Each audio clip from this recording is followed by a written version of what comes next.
तो गाइस आज बात करेंगे अंपायरिंग के बारे में। तो इंस्टाग्राम पे किसी भाई का मैसेज आया था कि अंपायरिंग के बारे में बताओ, कैसे स्कोप है, कैसे करियर है। तो भाई अंपायरिंग के लिए सबसे पहले तो आपको क्रिकेट खेला हुआ और अच्छा नॉलेज एक्सपीरियंस होना चाहिए क्रिकेट के बारे में, क्योंकि बिना क्रिकेट के बारे में आप अंपायरिंग कर ही नहीं सकते। प्रैक्टिकल नॉलेज आपको बहुत जरूरी है, और अगर आप क्रिकेट खेले हुए हो, कोई स्टेट खेले हो, तो बहुत एडवांटेज है आपके लिए।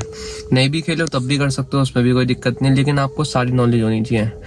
तो सबसे पहले ये कि आपको किसी एसोसिएशन से जुड़ा होना चाहिए, जैसे डीडीसी हो गई, पीसी हो गई, हरियाणा क्रिकेट एसोसिएशन हो गई, यूपीसी हो गई, जीसी हो गई, एमसी हो गई। ऐसे बहुत सारी एसोसिएशन है। आप जहां भी रहते हो वहां के एसोसिएशन से आप जुड़े होने चाहिए। सबसे मेन इंपॉर्टेंट थिंग ये है। और बीसीसीआई हर साल 4 या 5 साल में एक ना एक और वैकेंसी निकालती है, जो कि बहुत अच्छी पोस्ट पे वैकेंसी निकालती है लेवल 2 के लिए। तो उसका क्राइटेरिया होता है, एलिजिबिलिटी होती है कि सबसे पहले तो आपको इंग्लिश बहुत अच्छी बोलनी आनी चाहिए। बहुत अच्छी भी नहीं, मतलब आपको समझ में आनी चाहिए। आप बोल सकते हो, आप समझ सकते हो, वो बहुत है। और आपको 3 से 4 साल का स्टेट एसोसिएशन एक्सपीरियंस होना चाहिए मैचेस का, जैसे डिस्ट्रिक्ट के मैच हो गए, और भी बहुत सारी चीजें होती हैं। आपको वो सारी नॉलेज होनी चाहिए अच्छी तरीके से। तो जब भी बीसीसीआई वैकेंसी निकालती है तो स्टेट एसोसिएशन उसका नाम भेजती है, और उससे पहले एसोसिएशन एक एग्जाम कंडक्ट कराती है, जिसमें से जितनी भी पोस्ट के लिए बीसीसीआई ने निकाली, जितनी बीसीसीआई कहता है कि इतने बच्चे चाहिए हमें, इतने कैंडिडेट्स चाहिए, तो उसके हिसाब से एसोसिएशन एग्जाम कराती है। उसमें जो भी कैंडिडेट्स पास होते हैं वो मतलब बीसीसीआई को रिकमेंड करे जाते हैं कि हम ऐसे ये इतने बच्चे भेज रहे हैं, तो आप इनका एग्जाम लीजिए। तो जब भी ये क्लियर हो जाता है, आप एग्जाम क्लियर कर लेते हो, तो बीसीसीआई लेवल 2 के लिए आपका नाम चला जाता है।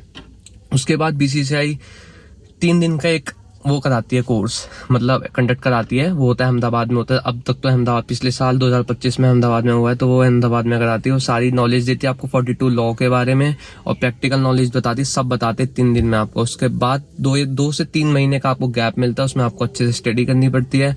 उसके बाद आपका एग्जाम होता है लेवल 2 के लिए, जो कि पिछले साल तो बहुत मुश्किल आया था, क्योंकि मैंने भी दिया था। मैं खैर पास नहीं कर पाया, वो बात अलग है, बट आप लोग जरूर कर सकते हो। जो भी, जिसमें भी दृढ़ इच्छा होगी ना, जिसका भी संकल्प होगा कि मुझे अंपायरिंग करनी है या क्रिकेट फील्ड से रिलेटेड रहना, वो पक्का कर लेगा एग्जाम के लिए। इतना मुश्किल नहीं होता। पिछले साल बहुत मुश्किल आया था, अब तक क्रिकेट हिस्ट्री का सबसे मुश्किल एग्जाम आया था पिछले साल। तो आप उसको करोगे तो आप डेफिनेटली अंपायरिंग लेवल 2 के आप डोमेस्टिक अंपायर बन जाओगे। और सबसे बड़ा बेनिफिट ये है कि आपको वो परमानेंट जॉब होती है। आप अक्टूबर से फरवरी तक आपका पूरा सीजन होता है, वहां से आप अक्टूबर से फरवरी तक आप पूरा कर सकते हो। सैलरी बहुत अच्छी होती है, पैकेज होता है, जो कि जैसे आप लगते हो स्टार्टिंग में अपॉइंट होते हो, तो ग्रुप सी में आप या ग्रुप डी में आप जाते हो, वहां पे आपका पर डे की जो आपकी इनकम होती है वो 30,000 होती है। 30,000 बहुत होती है पर डे के लिए, पर डे के हिसाब से अगर देखी जाए तो।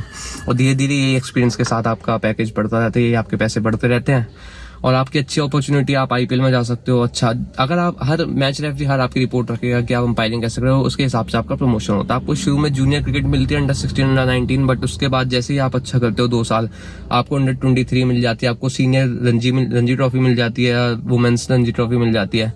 वहां अच्छा करते हो तो आपको आईपीएल में बिल्कुल चांस मिलेगा। जैसे कि बहुत सारे अंपायर्स हैं, वो ऐसे ही इसी स्टेज से गुजरते हैं अंपायरिंग, आईपीएल में अंपायरिंग करने के लिए। और आपका सपना है कि आप इंटरनेशनल अंपायर बन सके, तो उसके लिए आपकी इंग्लिश बहुत अच्छी होनी चाहिए। आप फ्लुएंट होने चाहिए इंग्लिश में। आपसे कोई बात करे, आपको बात करनी आनी चाहिए, आपको समझ में आनी चाहिए।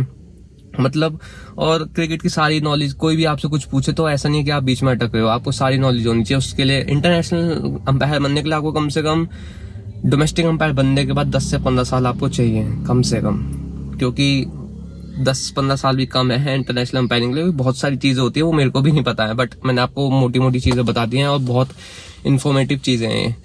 आईपीएल तो आप 5 से 6 साल में कर सकते हो, अगर आप अच्छी अंपायरिंग करो, आप पैशनेट हो अंपायरिंग को लेके, तो आप कर सकते हो बिल्कुल। और बहुत अच्छी अपॉर्चुनिटी है ये अंपायरिंग की। मैं बिल्कुल कहूंगा कि आप बिल्कुल अंपायरिंग करिए, और एक अच्छा मोटिवेशन लेके आइए, पढ़िए, क्योंकि कैलकुलेशंस होती है, मैथ्स भी होती है इसमें। तो जैसे बारिश में इंटरप्शन हो गई, कितने ओवर कटने हैं, कितने ओवर बचने हैं, कौन कितने ओवर अब डालेगा, बहुत, मेरे को भी लगता था बहुत आसान होती है, बट बहुत सारी चीजें निकल के आती है जब आप एक बार पढ़ने बैठोगे तो गुड लक, पढ़िए, अपना एंजॉय करिए, और कोई होगा तो कमेंट करिए। और अगर आप जानना चाहते कि नेक्स्ट वैकेंसी कब आएगी तो कमेंट कर दो अंपायरिंग, मैं आपको जब भी होगा मैं आपको बता दूंगा।